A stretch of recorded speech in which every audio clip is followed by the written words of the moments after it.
ઓમ નમઃ સદેભ્યઃ. ઓમ નમઃ સદેભ્યઃ. ઓમ નમઃ સદેભ્યઃ. પરમાત્મા પ્રકાશ 41મી ગાથાથી એક સરસ મજાનો વિષય ક્રમશઃ આગળ વધે છે. મોક્ષ માર્ગનો ઉપાય. બીજા મહાઅધિકારમાં એની ચર્ચા ચાલે છે. એમાં 47-48 ગાથાઓ પૂરી થઈ. એમાં આજે 47મી અને 48મી ગાથા ગુરુદેવશ્રીના પ્રવચનમાં આવી હતી. સવારે લગભગ કલાક આપણે ચર્ચા કરી છે. અત્યારે થોડી અગત્યની ચર્ચા ગુરુદેવશ્રીના વ્યાખ્યાનને આધારે આપણે કરશું. વ્યાખ્યાનમાં આવેલા વિષય બિંદુઓને મૂળમાંથી એના તળિયા તપાસવાના પ્રયત્ન કરીએ આપણે. તેમાં સિદ્ધાંતો, અધ્યાત્મ, અનુભવો, ઘણી બધી બાબતો એમાંથી ઉપસી આવે છે. આપણા માટે બહુ મોટી નિધિ કહેવાય. જો સૌથી પહેલાં 47મી ગાથા. આમાં એમ કહે છે કે જ્ઞાની પુરુષ પરમ વીતરાગરૂપ સમભાવને છોડીને બાહ્ય વિષયમાં રાગ કરતા નથી. એક વાક્યમાં જિનાગમનો બધો જ રહસ્ય સમાઈ જાય છે. કહેવતની ભાષામાં કહીએ, રામને છોડીને ગામમાં જ્ઞાનીને ગમતું નથી. શા માટે સમભાવને છોડે? કેમ કે સમભાવ એ સ્વભાવની મર્યાદા છે અને વિષમભાવ, બાહ્ય વિષયમાં રાગ, એ તો વિષમભાવની મહાહોળી છે. સંભાવ, વીતરાગ ભાવ, સ્વભાવ ભાવ, સ્વરૂપની મસ્તી છે. અને બાહ્ય વિષયોમાં એટલે દેહાશ્રિત બહારના બધા જ સંયોગોમાં એ ભલે ભગવાનની વાણી સાંભળવાના ભાવ હોય કે ગમે તે જાતની દેહાશ્રિત સંયોગાશ્રિત ક્રિયા હોય, સાધકને માટે એ વિષમ ભાવ છે. શાસ્ત્રીય ભાષામાં કહીએ તો વ્યભિચારિણી ભાવ છે. બ્રહ્મચર્ય ભાવ તો સમભાવ છે. બાકી બધું વ્યભિચારી ભાવ છે. બરાબર. આ એની ઉત્થાનિકા. મને આજે સવારે સ્વાધ્યાય વખતે જ એક ખબર ને એમ લાઈવ પ્રવચન વખતે મને એક દાખલો મગજમાં આવ્યો હતો 1-2 મિનિટ માટે. સમજો ઘરના સભ્યો બધા સારા પ્રસંગે ક્યાંક ગયા હોય અને ઘરમાં સ્ત્રી પાત્ર જે માં છે, જેનો સાવ 8-9 મહિનાનો, 7-8-6 મહિનાનો નાનું બાળક છે, એ ઘોડીએ સૂતું છે. આખું ગામ ગયું છે માણવા, સગા વાલા, અરે એના સગા ભાઈ બહેનના પ્રસંગમાં. એ મા બાળકને મૂકીને જશે? એવો એક દૃષ્ટાંત મારા મગજમાં ફરતો હતો. જેને ત્યાં નોકર ચાકર હોય એ વસ્તુ જુદી, રિયલ વાત્સલ્યની વાત કરીએ. જે માને બાળકની પડી હોય એ માની વાત ચાલે છે. એ મા બાળકને છોડીને ક્યાંય ન જાય, એને વિલું મૂકે જ નહીં. એમ જ્ઞાની વીતરાગ ભાવરૂપ સમભાવને વિલું મૂકે જ નહીં, છોડે જ નહીં. અને એના પહેલાં ઓલી ગાથા આવી 46.1 વાળી. આખું જગત જે રાત્રિએ રખડ્યા રાખે રાચે એમાં જ્ઞાની એમાં જાગૃત હોય. ખ્યાલમાં આવ્યો? જે રાત્રિમાં સમસ્ત જગત સૂતું હોય છે ત્યાં જ્ઞાની હંમેશા જાગૃત હોય છે, અને જ્યાં જ્ઞાની જાગે છે ત્યાં આખું જગત સૂતું છે. આત્મહિતમાં જ્ઞાની હંમેશા પ્રસન્ન ચિત્તે લવલીન હોય, લાગેલા હોય, દુનિયાને એની કાંઈ પડી ન હોય. એ વાત કરીને એટલે એ જ વાત આમાં છે કે પરમ વીતરાગરૂપ સમભાવને છોડીને બાહ્ય વિષયમાં રાગ કરતા નથી. જો રાગ શબ્દમાં અસંખ્યાત લોક પ્રમાણ બધા જ વિભાવો આવ્યા એક રાગ શબ્દમાં. એટલે જ ભગવાન કેવા તો વીતરાગી, કેમકે રાગના ખાડામાં ક્રોધ, માન, માયા, લોભ બધી જ કષાયોમાં અંતર્ગર્ભિત થાય છે. થોડુંક વાંચીએ, આ ટીકા વાંચીએ. પરમાત્મા અને રાગાદી આશ્રવનો ભેદ જ્ઞાની પંચેન્દ્રિય વિષયની અભિલાષા રહિત અને વીતરાગ પરમ આહ્લાદ સહિત, જો ઓલાથી રહિત અને આ અંદરથી કમલેશભાઈ 5 ઇન્દ્રિયના વિષયોનો આહ્લાદ છૂટ્યો છે અને વીતરાગ પરમ આહ્લાદ પ્રગટ્યો છે. એમ ઉપશમ ભાવને છોડીને, બોલો, એ ઉપશમ ભાવને છોડીને, તે પૂર્વોક્ત સમભાવને છોડીને કોઈ પણ બાહ્ય વિષયમાં રાગને કોઈ પણ કીધું ને એટલે આખું ગામ છૂટ્યું. રામ રહ્યા અને આ રામમાં રમતા થયા. રાગને કરતો નથી, જેથી તે સંભાવથી જ જ્ઞાનમય, જે કેવળ જ્ઞાનમાં અનંત ગુણો અંતર્ભૂત છે એવા કેવળ જ્ઞાનથી રચાયેલ નિર્દોષ પરમાત્મા સ્વભાવને ભવિષ્યમાં પામશે. 2-3 બાબતો છે આમાં. નંબર 1, સમભાવને છોડતો નથી. નંબર 2, પરમાં ક્યાંય જતો નથી. નંબર 3, એ જ્ઞાન ભાવે જ પરિણમે છે. નંબર 3. નંબર 4, ભવિષ્યમાં પણ તેઓ પરમ વીતરાગ પરમાત્મા સ્વભાવને પ્રગટ પર્યાયે ભવિષ્યમાં પામવાના. સમજાણું? એટલે એની વર્તમાનની સાવધાની, સુધરેલો વર્તમાન અને અજવાળો ભરેલો એમનો ઉજ્જમાળ ભવિષ્ય, ભાવિ. એવું એમાં સરસ વિષય છે. ગુરુદેવશ્રી તો બહુ અદ્ભુત રીતે ખીલ્યા હતા આમાં. હજી 1.5 લીટી છે. જો જ્ઞાની પુરુષ શુદ્ધાત્માની અનુભૂતિ સ્વરૂપ સમભાવને, આમાં જો સમભાવની વ્યાખ્યા, શુદ્ધાત્માની અનુભૂતિ સ્વરૂપ સમભાવ. જો આત્માનો અનુભવ જ સમ, બાકી બધું વિષમ. આત્માનુભવ જ સમ, બાકી બધું વિષમ.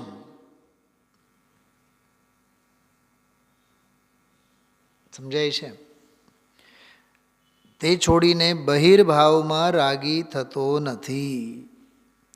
આના પછીની જ ગાથામાં કીધું ને, નથી ભણતા, કોઈનું એને શિષ્યત્વ સ્વીકાર નથી, કોઈને ભણાવતાય નથી, કોઈને ગુરુ થવામાં પણ એને હોશ નથી. જે લોકો સવારે સાંભળ્યું છે એમને ખ્યાલ આવશે. આ બધું બહુ શોર્ટમાં લેવાનો છું. રાજુભાઈ, તમે લોકો નથી હોતા, જે પણ તમારી પરિસ્થિતિ હો, પણ એની મજા જ એ છે. સવારે ગુરુદેવશ્રીનું સાંભળો, પછી કલાક એક આપણે જે મથીએ એ સાંભળો. અહીંયા એક શબ્દ ઉપર બધું પછી આગળ પાછળનો ખ્યાલ આવી જાય. તો આગળની ગાથામાં જ એ જ કહે છે કે ભણઈ ભણાવઈ નવી થુણઈ નિદઈ નાણી ન કોઈ પાસેથી ભણતા નથી, કોઈને ભણાવતા નથી, કોઈની સ્તુતિ નથી કરતા, કોઈની નિંદા નથી કરતા. કેમ? સિદ્ધિ કારણો ભાવ. કેમ કે સિદ્ધિનું જે કારણરૂપ ભાવ છે, કયો ભાવ? કે સમુભાવ, સમભાવ. જાણંત પર સોઈ, તે એને જાણતા હોય છે. બસ કેવળ અને કેવળ તે સમમ, પરમ સમમ, કેવળ એને એ જાણે છે. સિદ્ધિ કારણમ પરિણામમ ઇતિ. હા, આગળ જો સંસ્કૃતમાં પરમ ઉપેક્ષા સંયમ ભાવના રૂપમ વિશુદ્ધ જ્ઞાન દર્શન નિજ શુદ્ધાત્મ તત્વ સમ્યક શ્રદ્ધાન જ્ઞાનાનુભૂતિ લક્ષણમ સાક્ષાત સિદ્ધિ કારણમ કારણ સમય સારમ જાનન. મળ્યું સંસ્કૃતમાં? ક્યાં વાંચું છું? હા, નીચેથી ત્રીજી લીટી 48 નંબરની ગાથાની સંસ્કૃતની ટીકા. કાકા ગોતવામાં સમય નહીં કાઢો, ફટાફટ મળવું જોઈએ, ફટ દઈને. 48મી ગાથા ટીકામાં વચ્ચે કેટલું સરસ લખ્યું છે. પરમ ઉપેક્ષા સંયમ ભાવના રૂપમ વિશુદ્ધ જ્ઞાન દર્શન નિજ શુદ્ધાત્મ તત્વ સમ્યક શ્રદ્ધાન જ્ઞાન અનુભૂતિ લક્ષણમ જ્ઞાનાનુભૂતિ લક્ષણમ સાક્ષાત સિદ્ધિ કારણમ કારણ સમય સારમ. બોલો, કારણ સમયસાર એ સાક્ષાત સિદ્ધિનું કારણ છે. અને આ સમયસાર તો પરંપરા, હા, અસદભૂત વ્યવહારને એ પરંપરા કારણ છે. એમ ખ્યાલમાં એવું પરદ્રવ્ય છે ને, એટલે તો સાક્ષાત સિદ્ધિ કારણમ પરમ કારણ સમયસારમ જાનન. બોલો, એને જાણતા થકા ત્રિગુપ્ત અવસ્થાયામ અનુભવન સન ભેદ જ્ઞાની પુરુષ પરમ પ્રાણિનમ ન ભણતી ન પ્રેરયતી ન સ્તૌતી ન ચ નિંદતી. કેમ કે જ્ઞાનીએ દીક્ષા લીધી છે કોકને શિક્ષા આપવા માટે નહીં, આત્માને શિક્ષા આપવા માટે, સ્વયં શિક્ષિત થવા માટે. શું કીધું? સ્વયં શિક્ષિત થવા માટે એમણે દીક્ષા લીધી હોય છે, કોકને શિક્ષા આપવા માટે નહીં.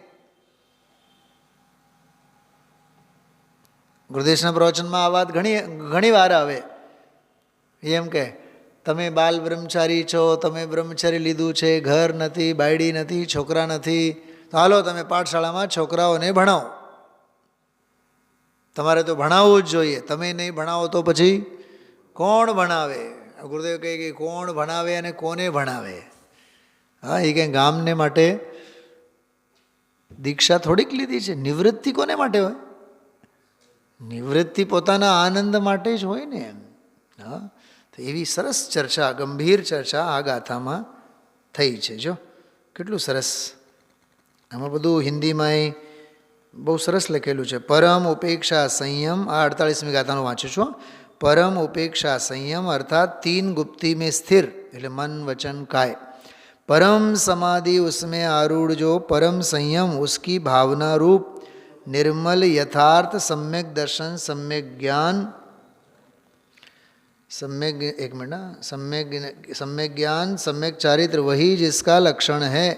ऐसा मोक्ष का कारण जो समयसार उसे जानता हो. जो અહીંયા સમયસારનો ભાવ સમયસાર.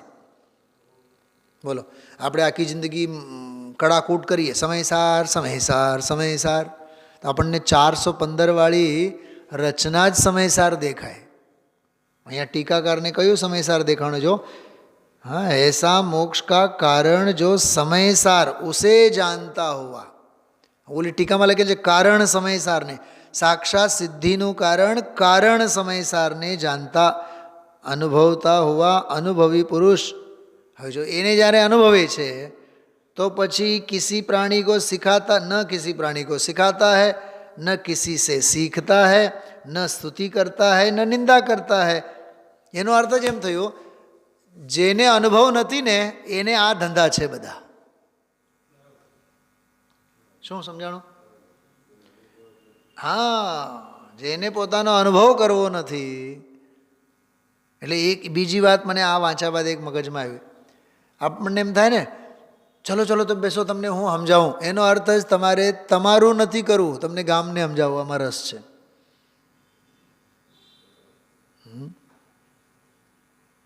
विचार करो. अपने को आप भूल के हैरान हो गया. એટલે આ જેટલી જે ચંડાળ ચોકડી લઈને જે ચર્ચા કરીને સમજાવવાની આ બધી દુકાનો આ જ ભ્રમણાના સાઈડ ઇફેક્ટ છે કમલેશભાઈ. એમાં કાંઈ દાળિયા નથી.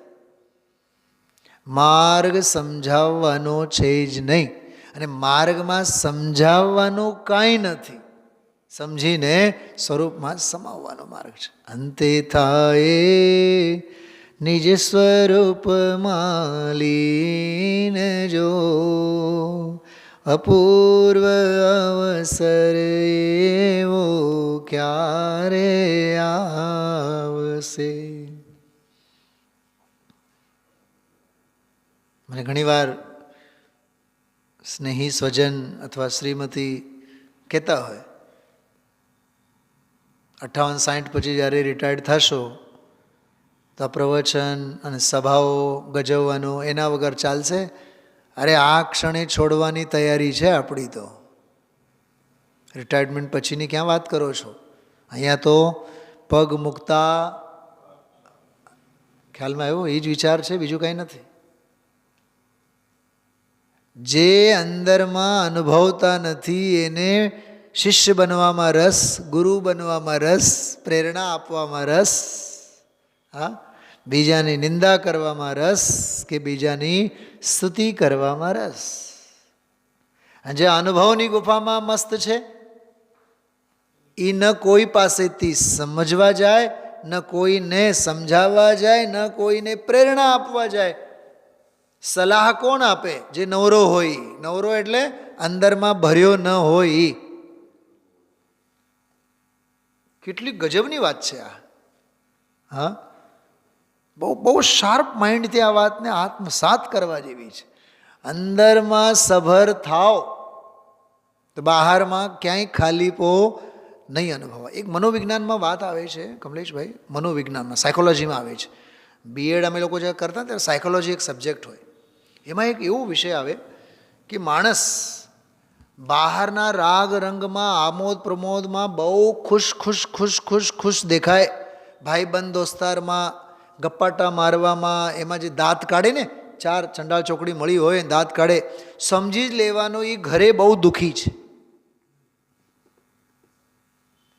આવો એક મનોવિજ્ઞાનમાં આવે છે. એનો અર્થ શું થયો? એને ઘરમાં લાગણી અને પ્રેમ નથી મળતો. એટલે પછી જ્યારે આમ રસ્તે રઝળતા રખડતા જ્યારે 4 મળે એટલે પછી એને મોજ પડે. કેમ કે ઘરમાં કોઈ દી મોજ માણ્યું જ ન હોય જ ને, નસીબમાં જ ન હોય. કેટલી માર્મિક વાત છે આ. હા, તો દૌલતરામજીએ જે ભજનમાં લખ્યું છે, હમ તો કબહુ નિજ ઘર આએ.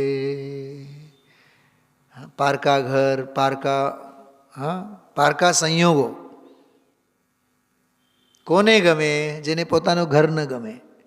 સ્વભાવ જેને ન ગમે એને સંયોગો ગમે. આ વજ્ર વાક્ય લખી રાખજો. જેને સ્વભાવ ન ગમે એને સંયોગો ગમે, અને જેને સંયોગો ગમે એને સ્વભાવ નહીં જ ગમે. આત્મા જેને ગમે એને અનાત્મ દ્રષ્ટિ છૂટી જ જાય. બોલો, સ્વાધ્યાય અને તત્વ જેને ગમે એની દુકાન છૂટે કે નહીં? દુકાન અને ધંધો હજી ગમે છે, એનો અર્થ સ્વાધ્યાયમાં રુચિ નથી, તત્વમાં રસ નથી. કેમ કે એક મ્યાનમાં ભાઈ રાજુભાઈ 2 તલવાર તો ન જ રહી શકે ને. ખ્યાલમાં આવે છે, નિજ આત્મ કી મહિમા જબ આવે, મન મંદિર કી ઓર લલચાવે. બહુ સ્થૂળ વાત છે. મંદિર એટલે કે મંદિર ભગવાનના દર્શન કરવા માટે જ નહીં, તત્વ સમજવા માટે, આત્મભાવના દ્રઢ કરવા માટે. સાચો તત્વ તો એ છે. કેટલી સરસ વાત કરી છે. ગુજરાતીમાં પણ લખેલું છે, કેટલું સરસ લખેલું છે. સાક્ષાત મોક્ષના કારણરૂપ કારણ સમય સારને જાણતો થકો, 3 ગુપ્તિથી ગુપ્ત અવસ્થામાં અનુભવતો ભેદ જ્ઞાની પુરુષ બીજા પ્રાણી પાસેથી ભણતો નથી. હવે સાક્ષાત સિદ્ધિનું કારણ પોતાનો સ્વભાવ જ જાણ્યો ને, તો પછી ભણે કોની પાસેથી? ભણાવે કોને? અને કોને પછી પ્રેરણા આપે? ખ્યાલમાં આવે છે. અર્થાત ભણાવતો નથી, કોઈની સ્તુતિ કરતો નથી, કોઈની નિંદા કરતો નથી. જિનેન્દ્ર રસના પુસ્તક છે ને, જિનેન્દ્ર રસના, એમાં એક બહુ સરસ મજાનું વાક્ય છે એક જગ્યાએ, કે પોતાના આત્મહિતમાં એવો સમય લગાવો કે કોઈની નિંદા કે સ્તુતિ કરવા માટે તમારી પાસે સમય જ ન રહે.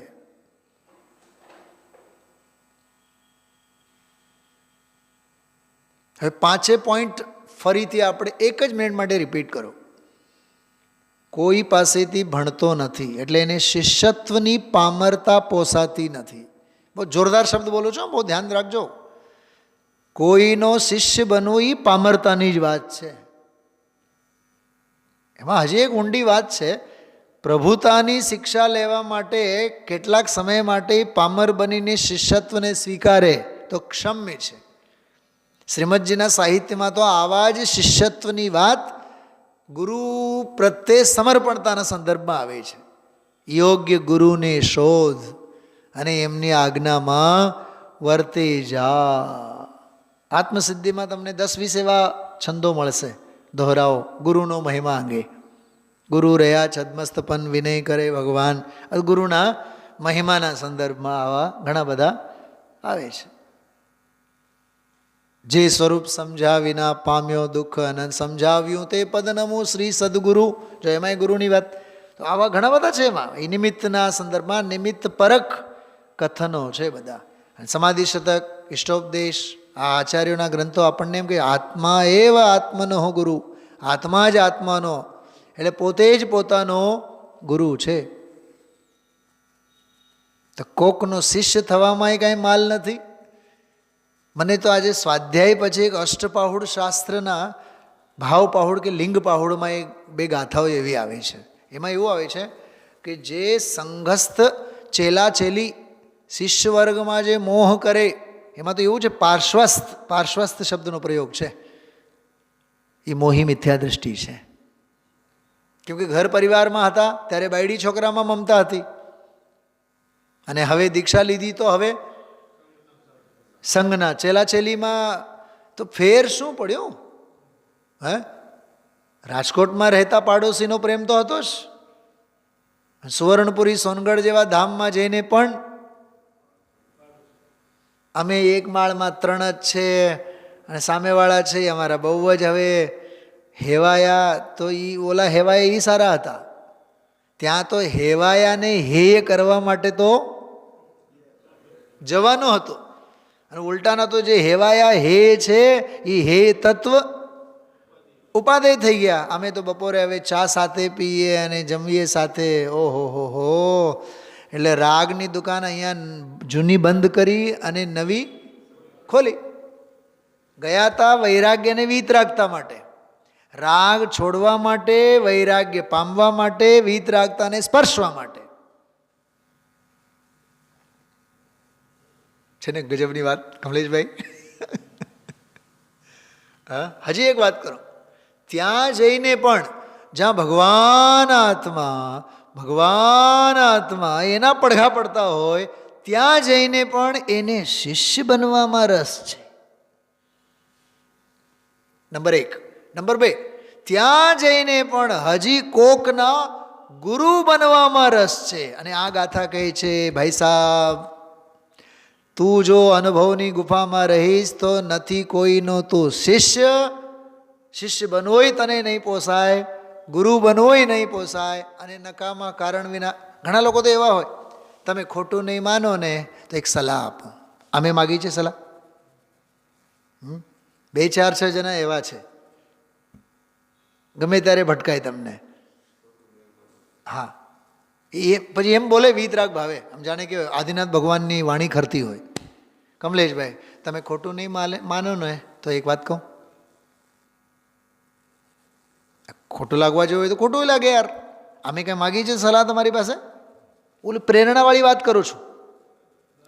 એટલે એમ વિચારતા હોય જાણે કે એને અમે કંઈક સમજાવીને ધર્મના માર્ગે બહુ હમણાં ક્ષપક શ્રેણી મંડાવશું. અરે ભાઈ સાહેબ, જે અનુભવમાં હોય છે એવા યોગ નિદ્રાવાળા જ્ઞાની નથી કોઈના શિષ્ય, નથી કોઈના ગુરુ, નથી કોઈ પાસેથી ભણવામાં રસ, નથી કોઈને ભણાવવામાં રસ, નથી કોઈને પ્રેરણા આપવામાં રસ. સવારે મેં કીધું હતું, જ્ઞાનીને પ્રેરણા મૂર્તિ બનવામાં રસ નથી, પુરુષાર્થ મૂર્તિ બનવામાં રસ છે. અને પુરુષાર્થ મૂર્તિ તો છે જ, દ્રવ્ય છે, પર્યાયે થવું છે. એને પ્રેરણા બનવું, પ્રેરક કે કોકને માટે પ્રેરણા કે આઇકોન કે આદર્શ બનવું એમાં એને રસ નથી. 3 બોલ થયા: શિષ્ય, ગુરુ અને પ્રેરણા. હવે કહે છે કે કોઈ પ્રત્યે અણગમો જ નથી, તો દ્વેષ કોના પ્રત્યે, નિંદા કોની? અને કોઈ પ્રત્યે રાગ જ નથી, તો સ્તુતિ વખાણ કોના? એવી રીતે બહુ અદ્ભુત 5 બોલોમાં બધી વાત કરી છે. તો બેઉ ગાથાઓમાં 47-48માં સમભાવ, સામાયિક ભાવ, વીતરાગ ભાવની ચર્ચા બહુ અપૂર્વ રીતે આવેલી છે. જો પાના નંબર 84 એમાં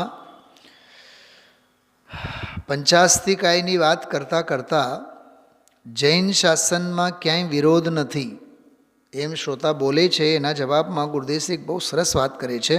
વિરોધ નથી, ત્યાં આગળ જે રાગની મંદતા એને વ્યવહાર સાધન કહી અને નિશ્ચયનું સાધ્ય કીધું, એ આરોપિત કથન છે.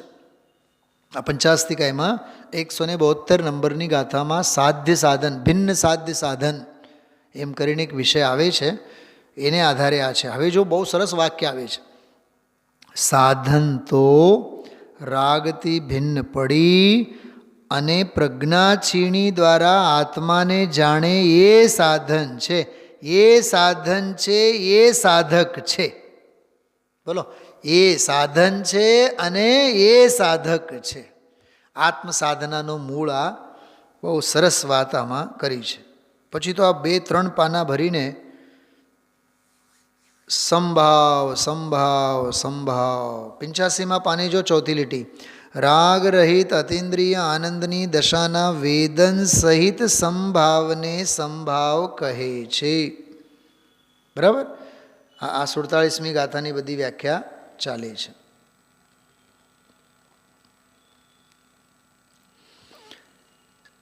કેમ કે શુભ અને અશુભ ભાવ બેઉ જ્યારે સમથી, જો સમથી વિરુદ્ધ એટલે વિષમ ભાવ છે. જો વિષમ ભાવ છે, દુઃખ ભાવ છે, આકુળતા ભાવ છે.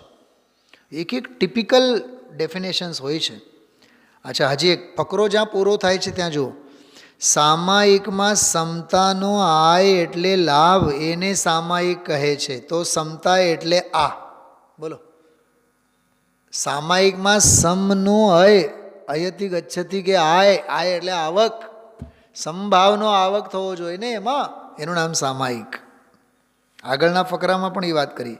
થોડીક કડક વાત આવી જો 85માં પાને બીજા ફકરામાં 5-6 લીટી પછી: નમો અરહંતાણમ આદિ સ્મરણ કરવું એ પણ દુઃખરૂપ છે. માનશે કોઈ? જૈન તો નહીં જ માને. કેમ? જૈનોનો તો જન્મસિદ્ધ અધિકાર છે. શું? નમો અરહંતાણમ, નમો સિદ્ધાણમ, નમો આયર્યાણમ, નમો અરહંતાણમ, નમો સિદ્ધાણમ. એ તો કોઈ દી નહીં માને.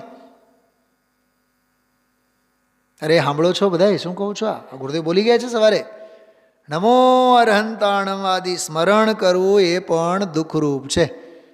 બોલો, આ હોય ને સામાજિક આપણા અનુષ્ઠાનો, પંચકલ્યાણકો આથી, એમાં એક વખત સભામાં જાહેરાત કરો, હાથમાં દંડા લઈને મારવા દોડશે બધાય. પણ પરલક્ષી પરિણામ છે કે નહીં? આશ્રવ ભાવ છે કે નહીં? દુઃખરૂપ છે એમ બોલ્યા ગુરુદેવ. અરર આવી વાતો આકરી પડે. અરે કેમ કે વિકલ્પ છે, રાગ છે, હોય છે, જ્ઞાનીને પણ હોય છે. પૂર્ણ વીતરાગ ન થાય ત્યાં સુધી હોય, પણ છે તે દુઃખરૂપ છે અને હેય છે. બોલો, હોય અને હેયમાં કેટલો ફેર? એકમાં ઓની માત્રા, બીજામાં એની માત્રા. હોય છે એ પર્યાયનો સત્ય છે અને હેય છે એ દ્રષ્ટિનો સત્ય છે.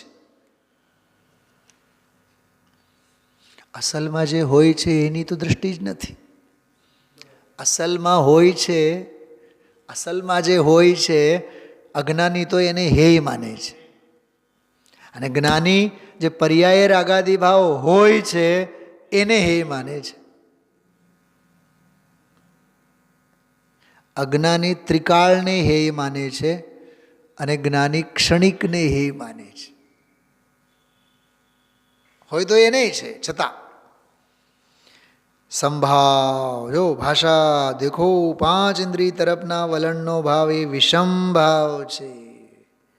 ચાહે તો ભગવાનની વાણી સાંભળે તો એ વિષમ ભાવ. વાહ! ભગવાનની વાણી સાંભળવી એ વિષમ ભાવ છે, પુણ્ય છે. સંભાવમાં રહેલો ધ્યાની નથી ભણાવતો, નથી ભણતો.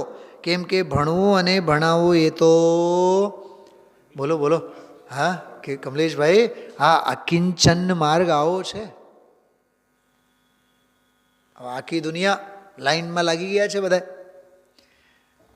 જેટલી સંસ્થાઓના સર્વે સર્વા છે ને બધા આ ધંધામાં લાગી ગયા છે. હલો ભણાવો, ખૂબ ભણાવો, પ્રચાર પ્રસાર કરો. હા ક્યાંય મિથ્યા દૃષ્ટિ ન રહેવું જોઈએ. ઓહો તમે તો ધંધો લઈને ઉપડ્યા. હા નહીં, આત્માર્થીનું કામ એક હોય. ત્રણ કાળમાં પરમાર્થનો પંથ. શું આવે બીજું મન નહીં રોગ. એક હોય આત્માર્થી નહીં, હા પરમાર્થનો પંથ. ઓલું શું આવે, ઓલો છંદ આવે ને, બીજું મન નહીં રોગ. કામ એક આત્માર્થીનો બીજું મન નહીં રોગ. અરે કામના તો એક જ હોય છે આત્માર્થીને, એને મનોરોગ બીજો કોઈ હોય જ નહીં. એટલે સૌથી પહેલાં તો સમજાવવાના હોંશોને પણ પૂર્ણ વિરામ આપવો જ જોઈએ. કેટલી સરસ વાત કરી. જો ભણવું ભણાવો એ તો વિકલ્પ છે અને રાગ છે. આ બધું પરમાત્મ પ્રકાશની વાત ચાલે છે. જો જન્મક્ષણવાળી વાત બહુ સરસ આવી. 86 નંબરનું પાનું જો કે જે સમયે જે પર્યાય થવાની તે થવાની એમ નિજ ક્ષણ છે એમ કીધું, પણ એનું તાત્પર્ય શું? જો જન્મક્ષણ જાણવાનું તાત્પર્ય શું? શાસ્ત્રનું તાત્પર્ય તો વીતરાગતા છે. તો આ જે ક્ષણે જે પર્યાય થવાની તે થવાની એને નથી નિમિત્તની જરૂર, નથી દ્રવ્યગુણની જરૂર. આવો જે પર્યાય એ જેને બેસે એને વીતરાગતા તાત્પર્ય આવવું જોઈએ. એટલે કે એને દ્રવ્ય ઉપર દ્રષ્ટિ જવી જોઈએ. આના ઉપર પણ આપણે બહુ જોર આપેલો સવારે આજે.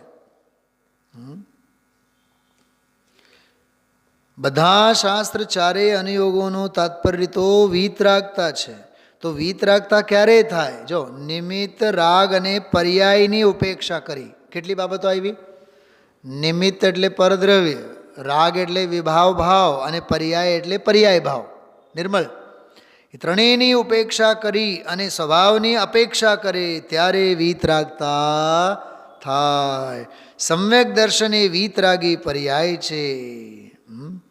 પછી એમાં ઉપાદાન નિમિત્ત બહુ સરસ બધી ચર્ચા થોડીક જે તે કાળે સમાજમાં બધી ચાલતી હોય ને, એ ઉપાદાનમાં ઘણી યોગ્યતાઓ હોય, જેવા નિમિત્તો મળે તેવો ઉપાદાન પરિણમે નહીં, આવું કાંઈ છે નહીં. બરાબર, એની બહુ ગંભીર ચર્ચા કરી છે. જો વચ્ચેથી જોજો ફકરો જ્યાં પૂરો થવા એવો 4-5 લીટીમાં કે વીતરાગતાનો અર્થ એ પર્યાય ઉપરથી લક્ષ્ય છોડી દઈ, પર્યાયમાં તો રાગાદી છે, એનું લક્ષ્ય છોડી દઈ દ્રવ્ય ઉપર લક્ષ્ય કરશે એટલે સમ્યક દર્શન થશે. એ વીતરાગ પર્યાય તાત્પર્ય થયું. બોલો કેટલી માર્મિક વાત. ખરેખર તો નવો ફકરો, ઘડો થવામાં માટીના પિંડના વ્યયની પણ જેને અપેક્ષા નથી.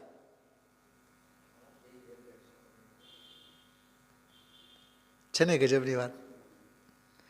માટીની અપેક્ષા નથી. ઓહા હા, જો માટીની અપેક્ષા નથી, પિંડના વ્યયની અપેક્ષા નથી, તો પછી નિમિત્તની અપેક્ષા તો ક્યાંથી હોય?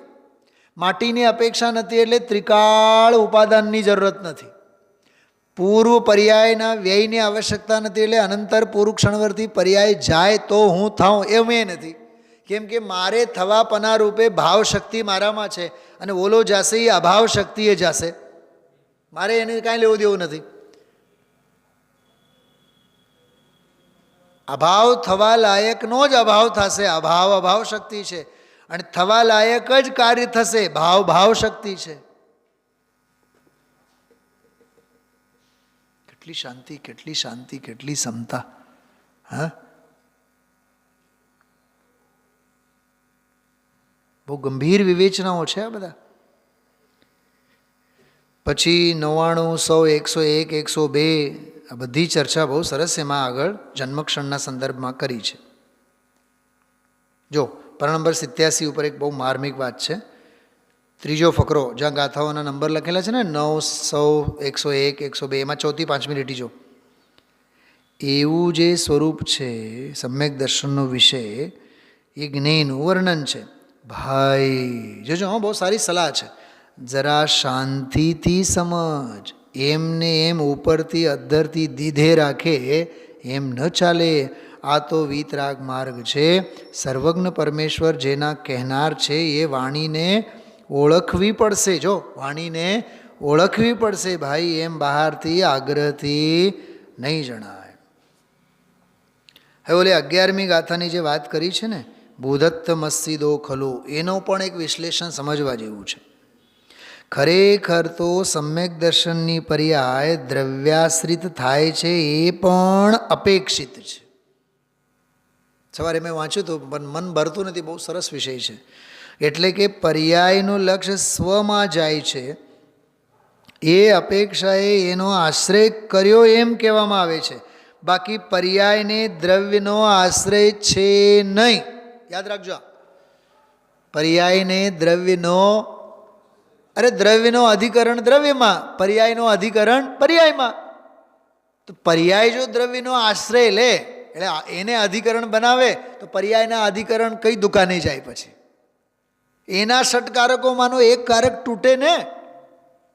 કર્તા કર્મ કરણ સંપ્રદાન અપાદાન અધિકરણ એનામાં છે, અને એ સક્રિય કારકો છે એના પર્યાયના. ઓલા તો નિષ્ક્રિય કારકો છે દ્રવ્યના. પરના કારકોની તો વાત જ દૂર છે. બહુ ગજબનો આ આખો સ્પષ્ટીકરણ છે. કન્નુભાઈ દાહોદના બહુ સારા એવા વિદ્વાન વકીલ હતા, લોયર હતા. એનું નામ લઈને જો, કન્નુભાઈ આવી વાત બાપુ શું કરે? અરે પરમાત્માના વિરહ પડ્યા, કેવળ જ્ઞાન અવધિ જ્ઞાન રહ્યા નહીં, મતિ અને શુદ્ધ જ્ઞાન થોડું રહ્યું, એમાં આ ઝઘડા ઉઠ્યા. પાના નંબર 88 ઉપર બીજો ફકરો જુઓ. પરને પરથી ભિન્ન પાડીને જાણવાનો પણ એનો સ્વકાળ છે, પણ એ સ્વકાળનું સાચું જ્ઞાન ક્યારે થાય? આ બહુ સરસ પ્રકરણ છે. સાચું જ્ઞાન ક્યારે થાય? કે જ્યારે એ પર્યાયને દ્રવ્ય તરફ વાળે ત્યારે એનું જ્ઞાન યથાર્થ થાય. અરે રે, આવી વાતો હવે આવો માર્ગ આવો છે બાપુ, દુનિયાથી જુદી વાત છે. જોજો નજર જાય તો આગળના ફકરામાં જ્ઞાનમય, આનંદમય, શાંતમય એ વસ્તુ છે. ફકરાના છેલ્લે બહુ સરસ વાત આવેલી છે.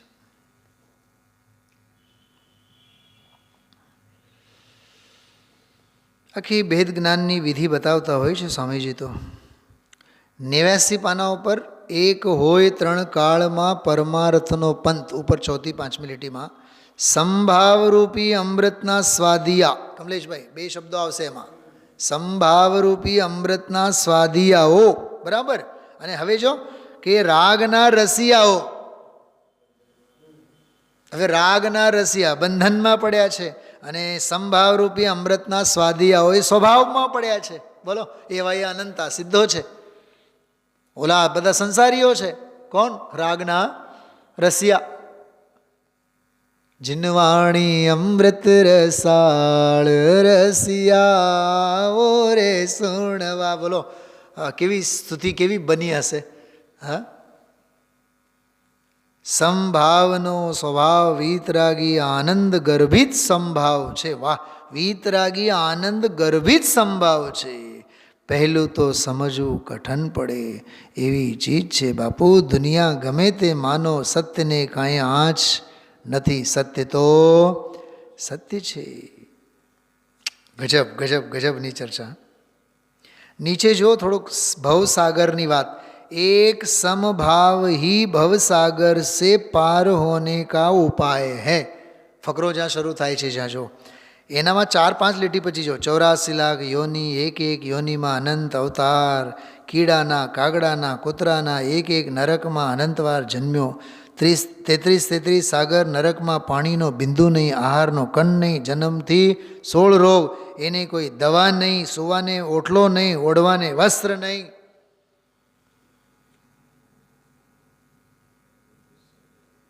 ભેગું કરવા માટે ગમે તેટલું મથે, ભેગું થાય કોઈ દી નહીં. અને એવી પીડા ઓછામાં ઓછા એને 10,000 વર્ષો સુધી તો જઘન્ય આયુ ભોગવવાનું છે પહેલા નરકમાં. ભવ સમુદ્રની વાત બહુ સરસ આવી. 31મી ગાથાનો સંદર્ભ 90 નંબરના પાને આપેલું છે. પછી 39 નંબરની ગાથા 12 અંગની બધી ટીકા સંભાવ છે. હા, દ્વાદશાંગનો બસ કેવળ સંભાવ સિવાય બીજી કોઈ ચર્ચા નથી. 48મી ગાથા પછી જે છે એની તો આપણે બધી ચર્ચા કરી જ છે.